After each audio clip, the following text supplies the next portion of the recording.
परिवार बनाने वाले। घर बुद्धि से बनता है और समाज के द्वारा स्थिर होता है। वह जिसने आदम को सहायक के रूप में हवा दी, उसने शादी के सुअवसर पर अपना पहला आश्चर्य कर्म किया। उस दावत वाले बड़े घर में जहाँ मित्र और संबंधी खुशी मनाने के लिए इकट्ठा हुए, मसीह ने अपनी सार्वजनिक सेवकाई आरंभ की। इस तरह उसने शादी को यह स्वीकार करते हुए कि स्वयं उसने ही इससे प्रारंभ किया था, मान्यता दी। उसने यह ठहराया कि स्त्री और पुरुष विवाह के पवित्र बंधन में बांधे जाएं, बच्चे पैदा करें, उनके बच्चे आदर से सम्मानित किया जाएं और ये बच्चे स्वर्गीय परिवार के बच्चे कहलाए जाएं। मसीह ने शादी के संबंध को इसलिए भी आदर किया क्योंकि यह मसीह और उसके लोगों के बीच के संबंध का प्रतीक है। वह स्वयं दुल्हा है और कलीसिया उसकी दुल्हन, जिसके विषय में वह अपने चुने हुए के समान यह कहता है, हे मेरी प्रिया, तू सर्वंग सुंदरी है, तुझ में कोई दोष नहीं। श्रेष्ठ गीत 4:7। मसीह ने भी कलीसिया से प्रेम करके अपने आप को उसके लिए दे दिया कि उसके वचन के द्वारा, जल के द्वारा स्नान से शुद्ध करके पवित्र बनाए, वरन पवित्र और निर्दोष हों। इसी प्रकार उचित है कि पति अपने पत्नी से अपने देह के समान प्रेम रखे। इफिसियों 5:25-28। पृथ्वी के सारे बंधनों में शादी सबसे अधिक निकटता वाला बंधन है, जो सबसे कोमल और पवित्र है। इससे मानव जाति की आशीष के लिए बनाया गया था। जहाँ कहीं भी इसकी जिम्मेदारियों पर सोच विचार करके बुद्धिमानी और परमेश्वर के भय साथ विवाह का बंधन बंधा जाता है, यह एक आशीष बन जाता है। जो लोग शादी के बारे में विचार कर रहे हैं, उनको सोचना चाहिए कि जिस घर को वे बसाने जा रहे हैं, उसकी विशेषता और प्रभाव कैसा होगा।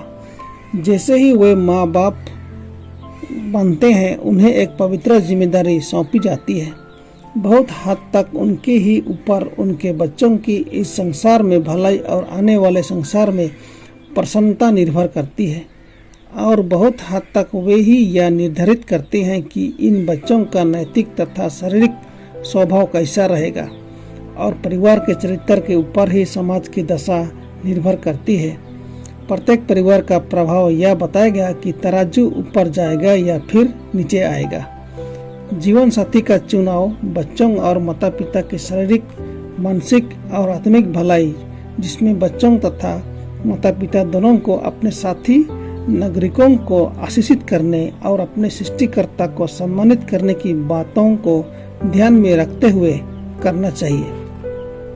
शादी की जिम्मेदारी को अपने ऊपर लेने से पहले युवकों और युवतियों को अपने व्यवहारिक जीवन में ऐसा अनुभव प्राप्त करना चाहिए जो उन्हें विवाह के कर्तव्यों और बोझों को उठाने के लिए तैयार करे। जल्दी शादी करने को बढ़ावा नहीं दिया जाना चाहिए जब तक मानसिक और शारीरिक शक्तियाँ विकसित ना हो जाए और पर्याप्त तैयारी ना हो। विवाह जैसे महत्वपूर्ण और दूरगामी रिश्ते को बनाने में जल्दीबाजी नहीं करना चाहिए। हो सकता है कि पार्टियों के पास सांसारिक धन दौलत ना हो, परंतु उनके पास रुपये पैसे से भी बड़ी आशीष, स्वास्थ्य अवश्य होना चाहिए। और अधिकतर मामलों में दोनों की उम्र में ज़्यादा फर्क नहीं होना चाहिए। इसके परिणाम स्वरूप जो उम्र में छोटा है, उसके स्वास्थ्य को गंभीर नुकसान हो सकता है और प्रायः बच्चे शारीरिक तथा मानसिक से वंचित रह जाते हैं। बूढ़े माँ बाप से उन्हें वैसी देखभाल और संगति नहीं मिल सकती जैसी उनके बचपन के जीवन की मांग है।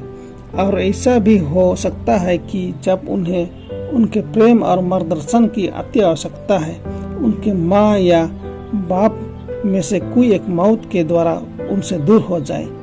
केवल मसीह में ही विवाह का संबंध सुरक्षित रह सकता है। मानवीय प्रेम को अपने निकटतम संबंधों के लिए स्वर्गीय प्रेम से प्रेरणा लेना चाहिए। केवल जहाँ मसीह राज करता है, वहीं पर गहरा, सच्चा और निस्वार्थ प्रेम प्राप्त हो सकता है।